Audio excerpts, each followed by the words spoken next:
जगत्पते देहि मे तनियं कृष्ण त्वाम अहम शरणम गतः। अथ श्रीमद्वाल्मीकि रामायण प्रथम खंड बालकांड षट्सप्ततितमः सर्गः। भगवान श्री राम का वैष्णव धनुष को चढ़ाकर अमोघ बाण के द्वारा परशुराम के तपह प्राप्त पुण्य लोकों का नाश करना तथा परशुराम का महेंद्र पर्वत को वापस लौट जाना। ओम नमः शिवाय, ओम नमः शिवाय, ओम नमः शिवाय। ओम नमो भगवते वासुदेवाय। ओम देवकी सुत गोविंद वासुदेव जगत्पते देहि मे तनियं कृष्ण त्वाम अहम शरणम गतः। श्रुत्वा तु जामदग्न्यस्य वाक्यं दशरथस्थिता गौरवाद्यान्त्री तत्कथः पितूरामथा ब्रवीत। ओम नमः शिवाय, ओम नमः शिवाय, ओम नमः शिवाय। श्रुत्वा तु जामदग्न्यस्य वाक्यं दशरथस्तदा गौरवाद्यान्ति तत्कथः पितूरामथ ब्रवीत। ओम नमः शिवाय, ओम नमः शिवाय। कृतवानसि यत्कर्मो श्रुतवानस्मि भार्गव अनुरुध्यामहे ब्रह्मन् पितूरानरण्यमास्थिताः वीर्यहीनमिवासक्तं क्षत्रधर्मेण भार्गव अवजानासि मे तेजः पश्य मेद्य पराक्रमम्। ओम नमः शिवाय। इत्युक्त्वा राघवः क्रुद्धो भार्गवस्य वरायुधं शरं चाप्रति जग्राह हस्ताल्लघु पराक्रमः आरोप्य सनधनुरामः शरं साज्यं चकारः जामदग्न्यं ततो रामं रामः क्रुद्धो ब्रवीदिदं ब्राह्मणोऽसीति पूज्यो मे विश्वामित्रकृतेन च तस्मात् छक्तो नाते रामो मोक्तुं प्राणहरं शरम्। ओम नमः शिवाय, ओम नमः शिवाय। इमाम वा त्वद्गतिं रामो तपोबलो समार्जितानो लोकानो प्रतिमान वापि हनिष्यामीति मे मतिः नाह्ययं वैष्णवो दिव्यः सरः परपुरञ्जयः मोघः पतति वीर्येण बलदर्पो विनाशिनः वरायुधधरं रामं द्रष्टुं सरसी गणासुराः पितामहं पुरस्कृत्य समेतास्तत्र सर्वशः गन्धर्वाप्सरसश्चैव सिद्धचारणकिन्नराः यक्षराक्षसनागाश्च तद्द्रष्टुम् अमहद्भुतं जडीकृते तदा लोके रामे वरधनी जडीकृते तदा लोके रामे वरधनुर्धरे निर्वीर्यो जामदग्न्योऽसौ रामो राममुदैक्षतः। ओम नमः शिवाय, ओम नमः शिवाय, ओम नमः शिवाय। ओम नमो भगवते वासुदेवाय। ओम देवकी सुत गोविंद वासुदेव जगत्पते देहि मे तनियं कृष्ण त्वाम अहम शरणम गतः।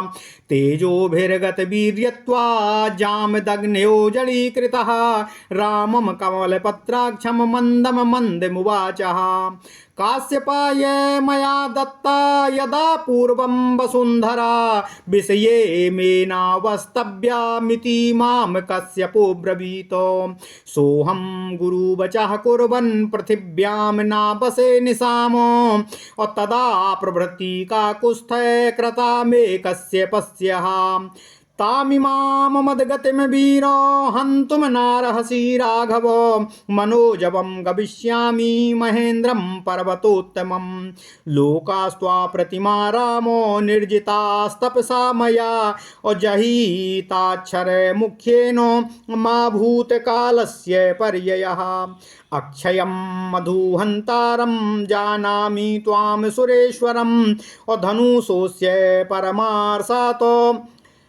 धनुषोऽस्य परामर्शातो स्वस्ति तेस्तु परम तपा। ओम नमः शिवाय। एते सुरगणा सर्वे निरीक्षन्ते समागताः त्वां प्रतिकर्माणं प्रतिद्वन्द्वो माहवे। ओम नमः शिवाय। नाचेयं मम काकुत्स्थ्य व्रीडा भवितुमर्हति त्वया त्रैलोक्यनाथेन यदहं विमुखीकृतः सरं प्रतिमं रामो मोक्तुमर्हसि सुब्रत सर्मोक्षे गमिष्यामि महेन्द्रं पर्वतोत्तमं तथा ब्रुवति रामे तु जामदग्ने प्रतापवान् रामो दाशरथिः श्रीमाश्चिक्षेपो सरमुत्तमं साहतान् दृश्य रामेण स्वान् लोकास्तप सार्जितान् जामदग्न्यो जगामासु महेन्द्रं पर्वतोत्तमं ततो वितिमिराः सर्वा दिशश्चोपदिशस्ततः सुराः सरसी गणा रामं प्रशंसूरुदायुधम् रामं दाशरथिं रामो जामदग्न्यः प्रपूजितः और ततः प्रदक्षिणीकृत्य और जगामात्मगतिं प्रभु। ओम नमः शिवाय, ओम नमः शिवाय, ओम नमः शिवाय। ओम नमो भगवते वासुदेवाय। ओम देवकी सुत गोविंद वासुदेव जगतपते देहि मे तन्यं कृष्ण त्वाम अहम शरणं गतः। अथ श्रीमद् वाल्मीकि रामायण प्रथम खंड बालकांड 76वां सर्ग। ओम नमः शिवाय। प्रभु श्री राम का वैष्णव धनुष को चढ़ाकर अमोघ बाण के द्वारा परशुराम के तप प्राप्त पुण्य लोकों का नाश करना तथा परशुराम का महेंद्र पर्वत को लौट जाना। ओम नमः शिवाय, ओम नमः शिवाय, ओम नमः शिवाय। ओम नमो भगवते वासुदेवाय। ओम देवकी सुत गोविंद वासुदेव जगतपते देहि मे तन्यं कृष्ण त्वाम अहम शरणं गतः। राजा दशरथ जी अपने पुत्र और पुत्र वधुओं गुरुजनों के साथ जब जनकपुर से विदा लेकर अयोध्या की ओर प्रस्थान कर रहे थे, तभी मार्ग में उन्हें परशुराम जी का दर्शन हुआ। दशरथ नंदन भगवान श्री राम जी अपने पिता के गौरव का ध्यान रखकर संकोचवश यहाँ कुछ बोल नहीं रहे थे, परंतु जमदग्नि कुमार परशुराम जी उपर्युक्त बातें सुनकर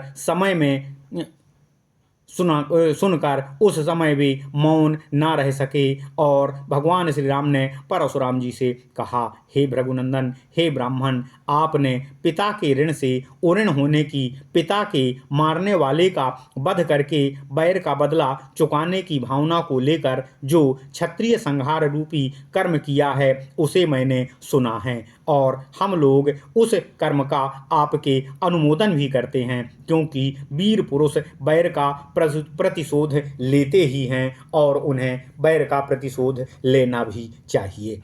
हे भार्गव, मैं क्षत्रिय धर्म से युक्त हूँ, इसलिए आप ब्राह्मण देवता के समक्ष विनीत रहकर कुछ बोल नहीं रहा हूँ, तो भी आप मुझे पराक्रमहीन और असमर्थ सा मानकर मेरा लगातार तिरस्कार कर रहे हैं। हे ब्रह्मर्षि, अच्छा, अब मेरा तेज और पराक्रम आप देखिए, मैं आपको अपना पराक्रम प्रदर्शित करता हूँ। ऐसा कहकर भगवान प्रभु श्री राम ने शीघ्र ही पराक्रम करने वाले प्रभु श्री राम जी ने कुपित होकर परशुराम जी के हाथ से वह उत्तम धनुष और बाण अपने हाथ में ले लिया और साथ ही उनसे अपनी वैष्णवी शक्ति को भी वापस ले लिया। उस धनुष को चढ़ाकर प्रभु श्री राम ने उसकी प्रत्यंचा पर बाण रखा। फिर कुपित होकर उन्होंने जमदग्नि कुमार परशुराम जी से इस प्रकार कहा, हे भृगुनंदन राम, आप ब्राह्मण होने के नाते मेरे परम पूज्य हैं तथा विश्वामित्र जी के साथ भी आपका बहुत प्रगाढ़ संबंध रहा है। इन सब कारणों से मैं इस प्राण संहारक बाण को आपके शरीर पर नहीं छोड़ सकता हूँ। हे परशुराम, हे मुनि, मेरा विचार है कि आपको जो सर्वत्र शीघ्रतापूर्वक आने जाने की दैवीय शक्ति प्राप्त हुई है, उसे अथवा आपने अपने तपोबल से जिन जिन अनुपम पुण्य लोकों को प्राप्त किया है, मैं उन्हीं को नष्ट कर दूं, क्योंकि अपने पराक्रम से विपक्षी के बल के घमंड को तोड़ देने वाला यह दिव्य वैष्णव बाण जो शत्रुओं की नगरी पर विजय दिलाने वाला है, कभी निष्फल नहीं हो सकता। उस समय उस उत्तम धनुष और बाण को धारण करके खड़े हुए भगवान श्री रामचंद्र जी को देखने के लिए संपूर्ण देवता और संपूर्ण ऋषि ब्रह्मा जी को आगे करके वहां पर एकत्र हो गए। गंधर्व, अप्सराएं, सिद्ध, चारण, किन्नर, यक्ष, राक्षस और नाग भी उस अत्यंत अद्भुत दृश्य को देखने के लिए वहां पर आ पहुंचे। जब भगवान श्री रामचंद्र जी ने यह श्रेष्ठ धनुष अपने हाथ में ले लिया, उस समय सभी लोग आश्चर्य से प्रभु श्री राम के दंडवत हो गए। परशुराम जी का वैष्णव तेज निकलकर प्रभु श्री रामचंद्र जी में समाहित हो गया। इसलिए वीरहीन हुए जमदग्नि कुमार राम ने अर्थात परशुराम ने दशरथ नंदन श्री राम की ओर करुणा भरी दृष्टि से देखा। तेज निकल जाने से वीरहीन पौरुषहीन हो जाने के कारण जड़वत बने हुए जमदग्नि कुमार परशुराम जी ने कमल नयन भगवान श्री राम से धीरे धीरे इस प्रकार कहा, हे रघुनंदन, पूर्व काल में मैंने कश्यप जी को जब यह पृथ्वी दान की थी तब उन्होंने मुझसे कहा था कि तुम्हें मेरे राज्य में नहीं रहना चाहिए। काकुस्थ कुलनंदन, तभी से अपने गुरु कश्यप जी की इस आज्ञा का पालन करता हुआ मैं कभी रात में पृथ्वी पर नहीं निवास करता हूँ, क्योंकि यह बात सर्वविदित है कि मैंने कश्यप जी के सामने रात को पृथ्वी पर ना रहने की प्रतिज्ञा कर रखी है। इसलिए हे वीर राघव, आप मेरी इस गमन शक्ति को नष्ट ना करें। मैं मन के समान वेग से अभी महेंद्र नामक श्रेष्ठ पर्वत पर चला जाऊंगा, परंतु हे श्री राम, मैंने अपनी तपस्या से जिन अनुपम लोकों पर विजय पाई है उन्हीं को आप इस श्रेष्ठ बाण से नष्ट कर दें। अब इसमें विलंब नहीं करना चाहिए। शत्रुओं को संताप देने वाले वीर, आपने जो इस धनुष को चढ़ा दिया है, इससे मुझे निश्चित रूप से ज्ञात हो गया है कि अब मधु दैत्य को मारने वाले अविनाशी देवेश्वर विष्णु ही हैं। आपका कल्याण हो। ओम नमः शिवाय। ये सब देवता एकत्र होकर आपकी ओर करुणा भरी दृष्टि से देख रहे हैं। आपके कर्म अनुपम हैं। युद्ध में आपके सामने होने वाला कोई दूसरा व्यक्ति नहीं है। हे काकुस्थ कुलभूषण, आपके सामने जो मेरी असमर्थता प्रकट हुई है वह मेरे लिए लज्जाजनक नहीं हो सकती, क्योंकि आप त्रिलोकीनाथ भगवान श्रीहरि ने मुझे पराजित किया है। उत्तम व्रत का पालन करने वाले हे प्रभु श्री राम, अब आप अपना अनुपम बाण छोड़िए। इसके छूटने के बाद ही मैं श्रेष्ठ महेंद्र पर्वत पर प्रस्थान करूंगा। जमदग्नि नंदन परशुराम जी को ऐसा कहने पर प्रतापी दशरथ नंदन प्रभु श्री रामचंद्र जी ने वह उत्तम बाण छोड़ दिया। अपनी तपस्या द्वारा उपार्जित किए हुए पुण्य लोकों को श्री रामचंद्र जी के चलाए हुए उस बाण से नष्ट हुआ देखकर परशुराम जी शीघ्र ही उत्तम महेंद्र पर्वत पर प्रस्थान कर गए। उनके जाते ही समस्त दिशाओं तथा उपदिशाओं का अंधकार दूर हो गया। उस समय ऋषियों सहित देवता उत्तम आयुधधारी भगवान श्री राम की भूरि भूरि प्रशंसा करने लगे। इसके बाद दशरथ नंदन प्रभु श्री राम ने जमदग्नि कुमार परशुराम जी का पूजन किया। उनसे पूजित हो प्रभावशाली परशुराम दशरथ कुमार राम की परिक्रमा करके अपने स्थान महेंद्र पर्वत को प्रस्थान कर गए। ओम नमः शिवाय। इत्यार्षे श्रीमद् रामायणे वाल्मीकिये आदिकाव्ये बालकांडे षट्सप्ततितमः सर्गः। इस प्रकार श्री वाल्मीकि निर्मित आर्ष रामायण आदिकाव्य में आदिकाव्य के बालकांड में 76वां सर्ग पूर्ण हुआ। ओम नमः शिवाय। ओम नमः शिवाय। ओम नमः शिवाय। ओम नमो भगवते वासुदेवाय। ओम देवकी सुत गोविंद वासुदेव जगतपते देहि में तनियम कृष्ण त्वाम अहम शरणम गतः। ओम नमः